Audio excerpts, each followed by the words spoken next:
오늘 우리에게 주시는 하나님의 말씀은 구약성경 출애굽기 2장 1절에서부터 10절까지의 말씀입니다.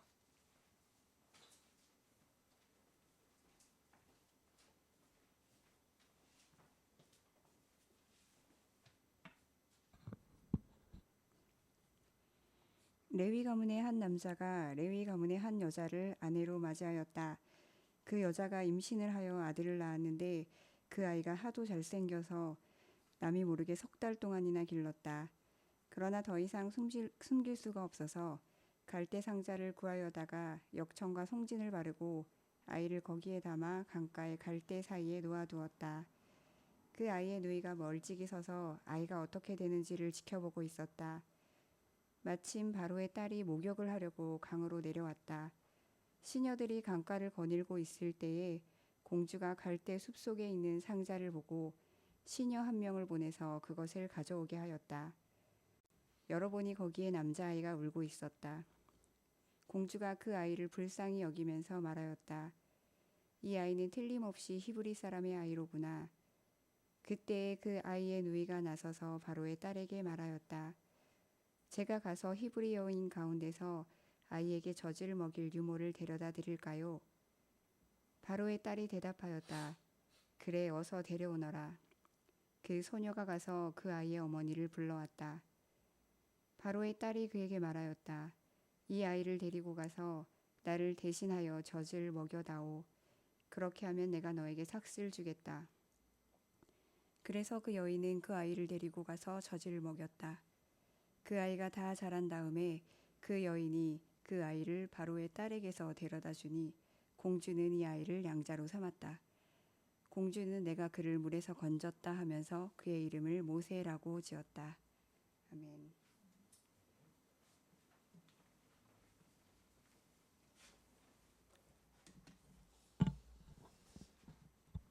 네, 참 좋으신 우리 주님의 자비와 평화가 오늘 하나님 앞에 찾아 나오신 모든 분들과 함께 하시기를 빕니다. 우리 앞뒤 옆에 계신 분들과 잘 오셨습니다 라고 인사 나누어 주시겠습니다.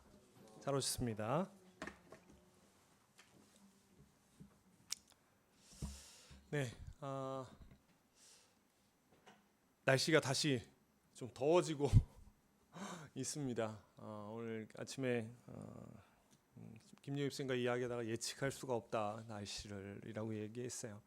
우리의 삶이 우리 예측대로 흘러가지 않고 또 우리가 생각한 대로 이루어지진 않는 것은 그것만이 변하지 않는 진리가 아닐까라는 생각을 해보게 됩니다. 그럼에도 불구하고 하나님께서 우리의 삶 가운데 함께 하심을 여러분 신뢰하며 힘차게 또 걸음을 내디시길 바랍니다. 자, 오늘 우리는 출애굽기를 들어갑니다. 창세기에서 하나님께서는 아브라함과 그리고 이삭과 야곱이라는 이 한 가족을 통해 하나님께서 인간을 어떻게 대하시는지, 인간과 하나님의 관계는 어떠한지를 우리에게 알려주셨다면, 이제 출애굽기에 들어가서는 그 가족이 애굽에서 하나님의 구원하심을 경험하고 하나님의 백성으로 형성되어 가는 것을 이제 출애굽기에서 우리에게 알려줍니다. 그리고 그 시작을 우리가 아주나 잘 아는, 너무나 잘 아는 모세의 이야기로 시작합니다.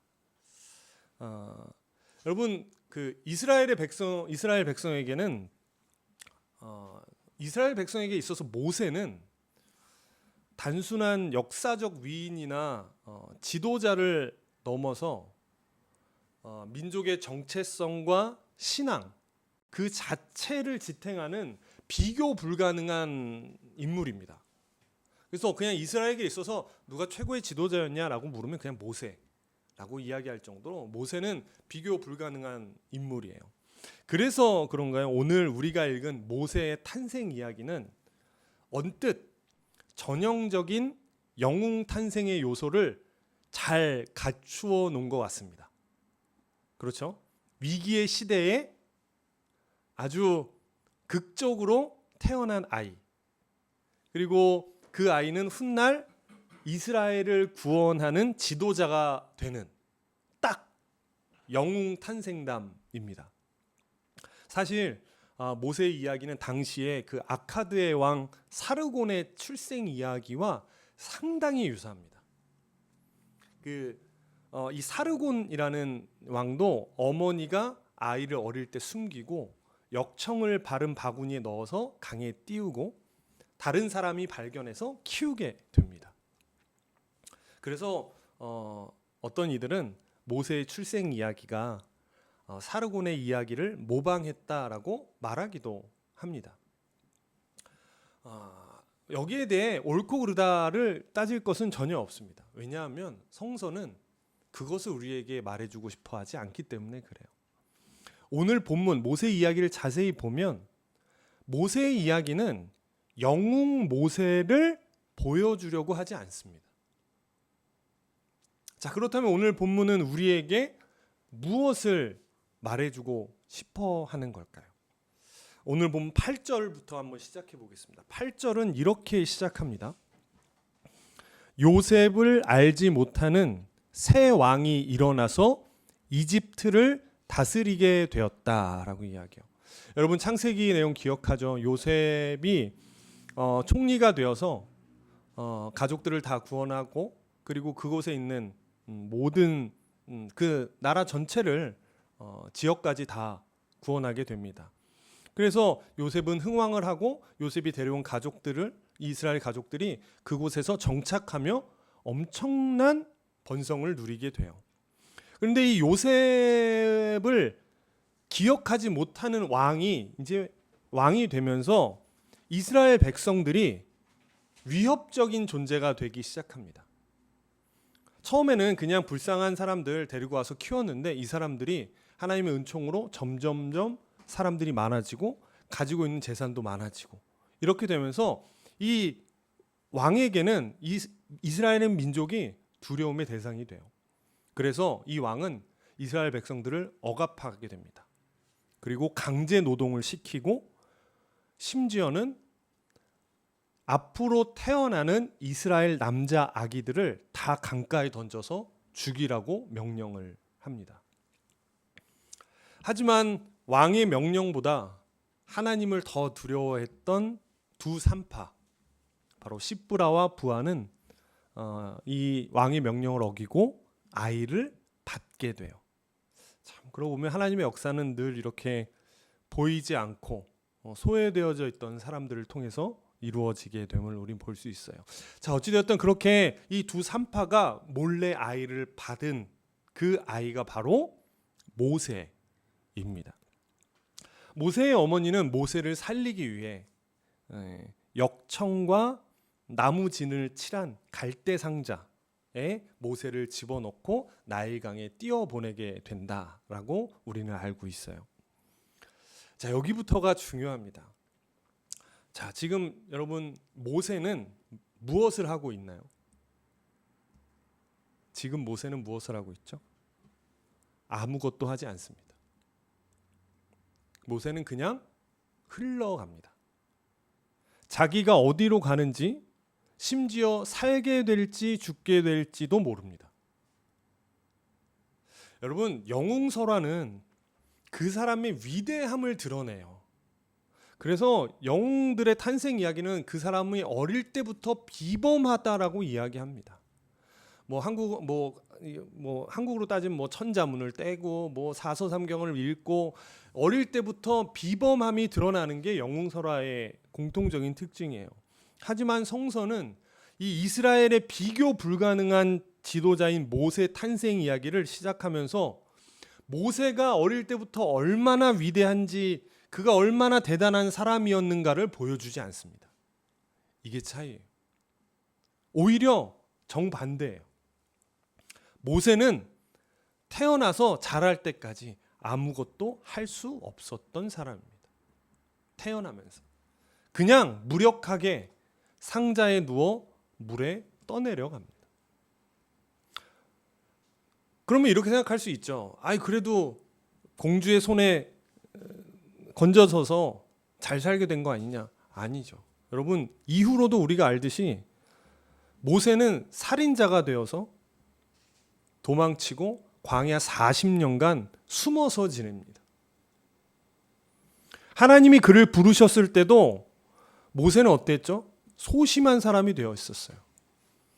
그렇게 자기 민족을 괴롭히는 사람을 때려 죽일 만큼 그랬던 사람이 이제는 매우 소심한 사람이 돼서 심지어는 어떻죠? 말을 더듬는 사람이 되어가지고 말을 하지 못하니 그의 형 아론이 모세 대신 이야기를 해주는 사람이 되어 있었습니다.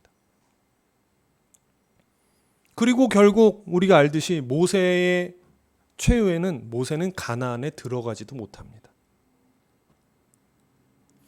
영웅 설화와는 다르게 성서는 모세의 실패와 허물을 숨기지 않고 다 드러냅니다.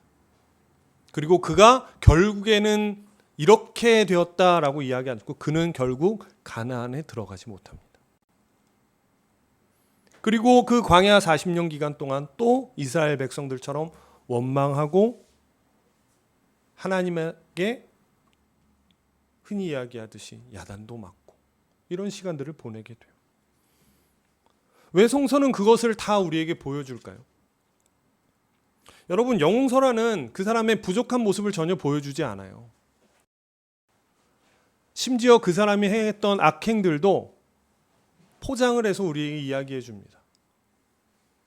그런데 성서는 모세의 실패와 허물을 독자들로 하여금 그대로 들여다보게 합니다. 왜 그럴까요? 모세를 비추는 것이 목적이 아니기 때문입니다.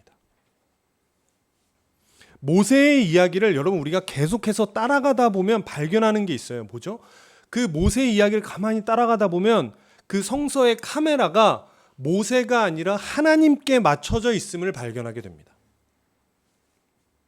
모세라는 인물을 통해 이스라엘을 이끌어 가시는 하나님을 보라는 거예요. 여러분, 출애굽기 2장 3절을 보면 이렇게 기록해요.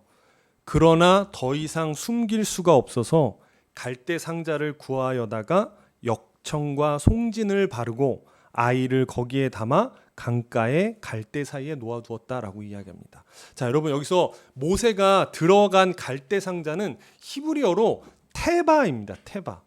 그런데 이 테바라는 단어가 성경 전체에서 한 번 더 나와요. 여기 말고 딱 한 번 더 나와요. 바로 창세기에 나오는데 노아의 방주할 때 방주, 이 방주가 테바입니다. 우리가 알듯이 창세기의 이 노아의 방주는 세상이 죄악으로 가득 찼을 때 하나님께서 방주를 통해서 노아의 가족을 구원해 주는 이야기예요. 자, 그러면 우리는 이걸 보면서 그냥 모세가 갈대 상자에 들어가 있었네 라고 우리는 그냥 이해할 수 있지만 이 이야기, 창세기의 이야기, 히브리어를 알고 있었던 이 이스라엘 민족의 후손들은 이 모세의 스토리를 들으며 무엇을 알게 되냐면 하나님께서 방주를 통해 노아의 가족을 구원하셨듯이 하나님께서 우리를 애굽의 손에서 구원하실 것이라는 소망을 품었을 거라는 거예요.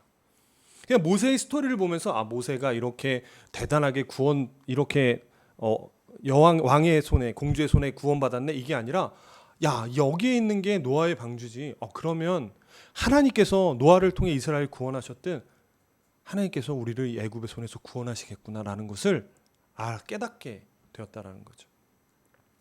즉 하나님은 모세를 위대하게 하신 것이 아니라 이스라엘을 구원하시는 일에 모세를 사용하신 겁니다. 여러분, 이 둘은 언뜻 비슷하게 보이지만 전혀 다른 이야기예요. 앞에 것은 모세가 주인공인 이야기입니다. 하지만 뒤에 것은 하나님이 주인공인 이야기가 돼요.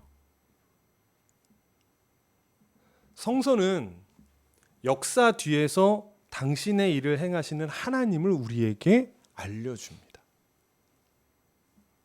그리고 성서를 읽는 우리의 역사, 우리의 삶 뒤에도 하나님의 손길이 있다라고 말하고 있는 거예요. 여러분, 우리도 살다 보면 모세처럼 물 위에 놓인 상자처럼 느껴질 때가 있습니다. 내가 어디로 가는지 모르겠죠. 왜 이런 일이 일어난지도 모르겠습니다. 할 수 있는 것이라고는 또 없습니다. 그냥 막막하게 흘러갈 뿐이에요. 내가 방향을 정하고 있는 것 같지만 사실은 상황에 밀려 여기까지 온 것 같을 때도 있습니다. 우리에게 내 스스로 나의 모습은 그냥 표류하는 것처럼 보이는 시간들이에요. 그런데 여러분, 믿음은 그 표류의 시간을 하나님께서 함께 지나고 계신다고 믿는 겁니다. 그래, 이 표류의 시간을 하나님께서 함께 하고 계시지라고 생각하는 거죠. 내가 왜 일을 하고 있는지, 왜 이 일을 지나고 있는지, 내가 지금 어디로 가는지 알 수 없습니다. 어쩌면 믿음은 이 모든 것을 다 이해하는 것이 아니라 내가 이해하지 못하는 시간에도 하나님께서 나와 함께 그 시간을 통과하고 계심을 믿는 것인지도 모르겠습니다. 다 이해되면 너무나 좋겠죠. 하지만 그렇지 않습니다. 성경이 우리에게 보여주고 싶어하는, 오늘 모세의 이야기를 통해 우리에게 계속해서 보여주고 싶어하는 것은 성공한 내가 아니라, 다 이해되어서 나의 삶을 개척해 나가는 내 이야기가 아니라 나를 붙드셨던 하나님이 드러나는 이야기입니다. 물론 그 붙드심이 느껴지지 않고 이해되지 않는 순간들이 있습니다. 저 사람은 붙드시는 것 같은데, 하나님이 저 사람은 붙드시는 것 같은데 나는 놓아버리시는 것 같은 상황이 있어요.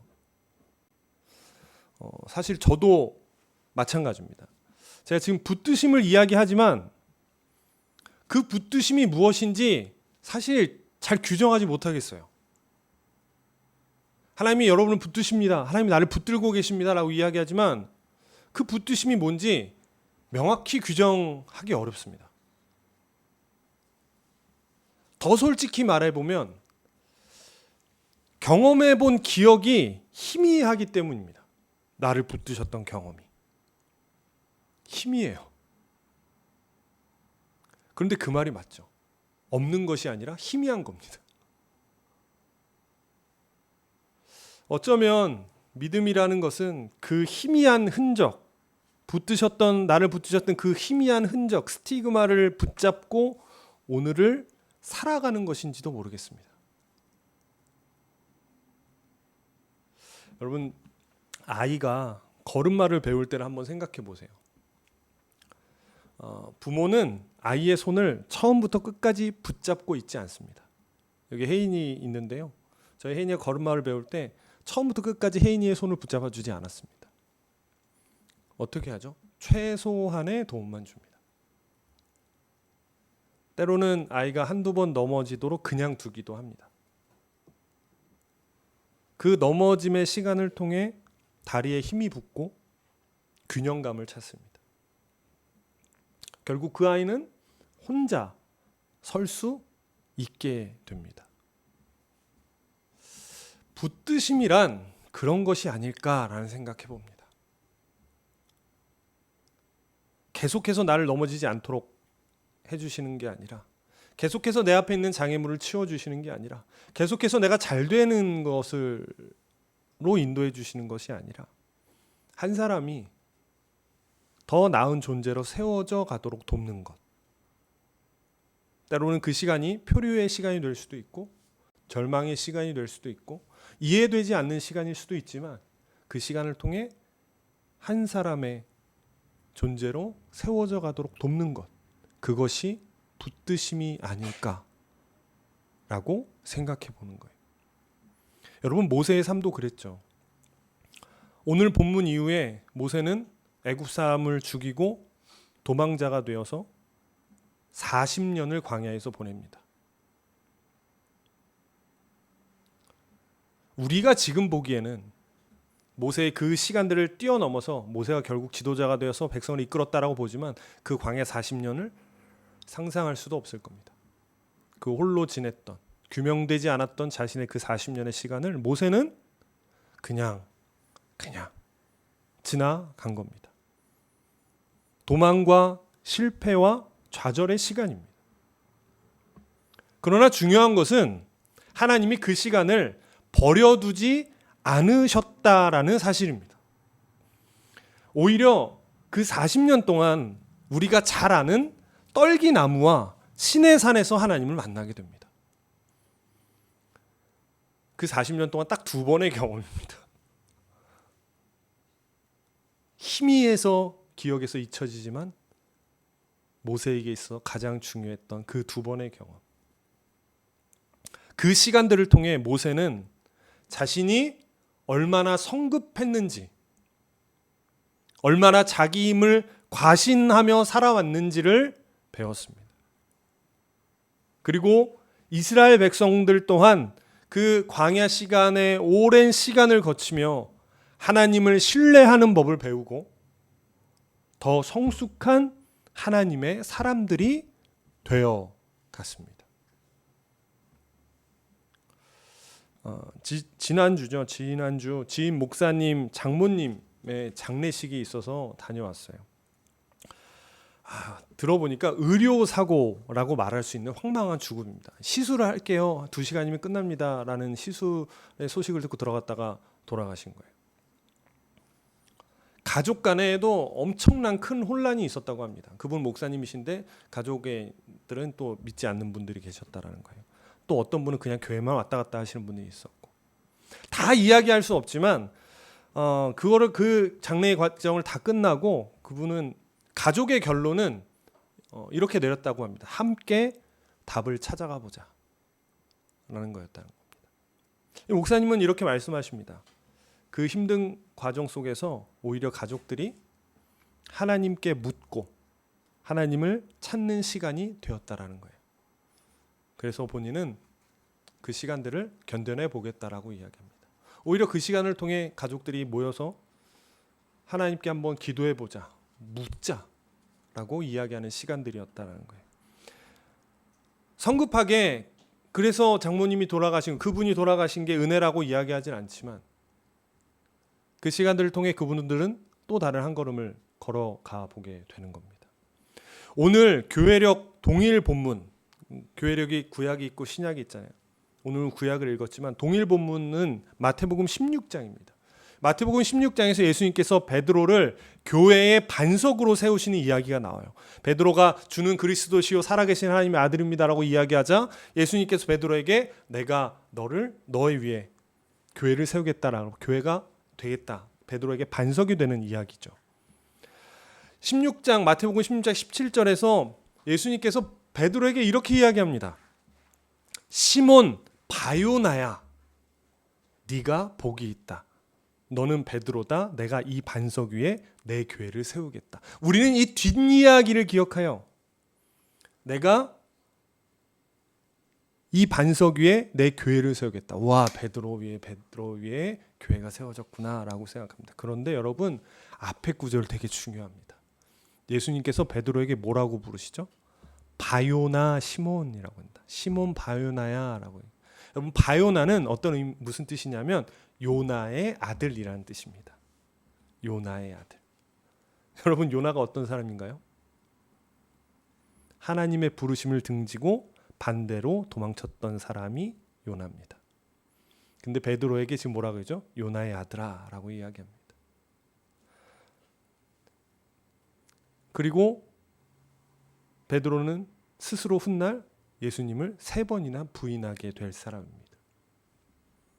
이 장면 직후에 예수님은 제자들에게, 베드로에게도 너가 지금 이야기했던 거 아무에게도 이야기하지 말라고 이야기합니다. 이건 비밀이라서가 아니라 베드로가 한 말이 아직 무르익지 않았기 때문에 말하지 말랐던 거예요. 그런데 여러분, 그게 너무 신기하지 않나요? 베드로를 향해서 바요나, 요나의 아들, 너 어디 가서 말하지도 마 라고 하면서 그 뒤에 뭐라고 하죠? 베드로를 반석이라고 부릅니다. 그렇게 무르익지 않았고 요나의 아들처럼 보이는 베드로에게 너가 교회의 반석이 될 거야 라고 이야기합니다. 여전히 미숙하고 흔들리는, 심지어 자신을 등질 베드로지만 그 안에 아주 작은 믿음을 보시고 붙드시면서 너가 교회의 반석이 될 거야 라고 말씀하시는 겁니다. 하나님이 모세를 붙드셨듯 예수님은 아직 다 자라지 않은 베드로를 붙드셨던 겁니다. 그렇게 모세와 베드로는 자라갔습니다. 여러분, 우리도 그러합니다. 붙드심이 느껴지지 않고 상황이 이해되지 않을 때가 있습니다. 그러나 하나님은 하나님이 시기를 멈추신 적은 없습니다. 그러니 우리도 포기하지 말아야 하는 겁니다. 그러니 우리도 멈추지 말아야 되는 거예요. 미숙하고 넘어질 수 있지만 나를 붙드시는 하나님을 신뢰하며 한 걸음씩 걸어가는 겁니다. 완벽해지는 것이 아닙니다. 포기하지 않는 겁니다. 오늘 넘어졌어도 어제와 똑같은 실수를 반복했어도 그 자리에 주저앉지 않고 다시 하나님의 손을 붙잡는 것. 그렇게 어제보다 한 뼘 나은 사람이 되어가기를 멈추지 않는 거예요. 여러분, 오늘이라는 시간은 우리에게 그냥 주어진 것이 아닙니다. 어제보다 조금 더 나은 존재가 되라고 하나님께서 우리에게 선물로 주신 시간입니다. 영국 감리교회에는 오래전부터 이런 기도문이 전해져 내려옵니다. 제가 이 기도문을 여러분께 읽어드리도록 하겠습니다. 하나님, 오늘 우리 가운데 오셔서 우리 마음을 당신의 거처로 삼아 주십시오. 종일토록 우리 안에 머무시어 우리가 잘못과 어리석은 선택을 하지 않도록 지켜주십시오. 오늘 하루 우리가 아무에게도 해를 끼치지 않게 해주시고 선한 일을 행하게 해주십시오. 우리를 도우시어 주님과 더불어 그리고 이웃과 더불어 깊은 사랑의 친교 속에 머물게 해주십시오. 오늘 우리가 다른 이들이 주님께 바치는 기도의 응답이 되게 해주십시오. 우리로 하여금 주님이 지극히 사랑하시는 이 세상에 희망의 징표로 살아가게 해주십시오. 이 기도를 읽고 하루를 시작하는 거죠. 여러분, 이 기도는 완벽을 구하는 기도가 아니라 오늘 하루를 붙들어 달라고, 오늘 하루만큼은 선하게 살게 해달라고 구하는 기도입니다. 주님의 거처가 되고 다른 이들이 주님께 바치는 기도의 응답이 내가 될 수 있는 삶이 되기를 바라며 살아가는 거예요. 말씀을 마치겠습니다. 여러분, 우리는 그저 물결에 몸을 맡긴 작은 상자와 같은 존재입니다. 설교를 들어가며 날씨의 이야기를 하며 말했듯이 예측할 수 없는 삶에, 예측할 수 없는 세상에 우리는 어떻게 보면 표류하는 존재들 같은 사람입니다. 그러나 그 상자를 붙드시고 인도하시고 구원하시는 분이 계시다라고 오늘 성경은 우리에게 이야기합니다. 우리의 이야기는 결국 그분의 이야기가 될 겁니다. 그리고 그렇게 살아가야 됩니다. 우리의 이야기가 하나님이 붙드신 이야기가 되기를 바랍니다. 여러분 각자 한 사람의 한 사람의 스토리가 내가 성공한 이야기가 아니라 나를 붙드신 하나님의 스토리가 드러나는 삶이 되기를 간절히 축복합니다. 그 붙드심을 신뢰하며 우리에게 선물로 주어진 오늘이라는 시간 속에서 어제보다 더 나은 존재가 되어가기를 주님의 이름으로 간절히 축원합니다. 기도하겠습니다. 하나님, 이해할 수 없고 예측할 수도 없는 삶을 살아가는 우리의 삶입니다. 정말 표류하는 듯 아무것도 할 수 없는 상황에 내몰리기도 합니다. 그냥 흘러가며 살아가는 내 삶에 무기력하게 느껴지고 아무것도 할 수 없는 내 삶이 불쌍하게 느껴지는, 또한 스스로를 자책하는 삶을 살아가기도 합니다. 멋지게 일어나서 물살을 거슬러 보고 싶고 멋지게 성공해서 하나님의 이름을 드러내고 싶은 그런 마음이 들 때도 있습니다. 하나님, 그러나 하나님 성서에서 모세의 이야기, 누구도 비교 불가능했던 모세의 이야기를 통해 하나님은 성공한 모세가 아니라 표류했던 모세의 삶을 붙드신 하나님을 우리에게 보여줍니다. 우리의 삶도 우리를 붙드신 하나님의 이야기가 드러나기를 바랍니다. 지금 이해할 수 없지만 하나님께서 지금도 우리의 삶을 붙드시고 다 자라나지 않은 듯한 우리의 모습을 기다려 주심을 믿고 하나님을 신뢰하며 한 걸음 걸어가기를 원합니다. 하나님의 붙드심이 무엇인지 멋들어지게 이야기할 수 있지만 사실 잘 모르겠습니다. 규명되지도 않습니다. 그러나 희미하게 우리를 붙드셨던 하나님의 흔적이 우리에게 있습니다. 그 흔적을 붙들고 하나님 또 오늘 하루를 걸어갑니다. 선물로 주어진 하루를 조금 더 나은 존재가 되라는 하나님의 명령으로 여기고 한 걸음을 걷기 원합니다. 하나님이 이 걸음 가운데 하나님 축복하여 주시고 바라기는 이 한 걸음 한 걸음 가운데 하나님의 도우심과 인도하심이 경험되어지고 고백되어지는 걸음 되게 하여 주시옵소서. 예수 그리스도의 이름으로 간절히 기도합니다. 아멘.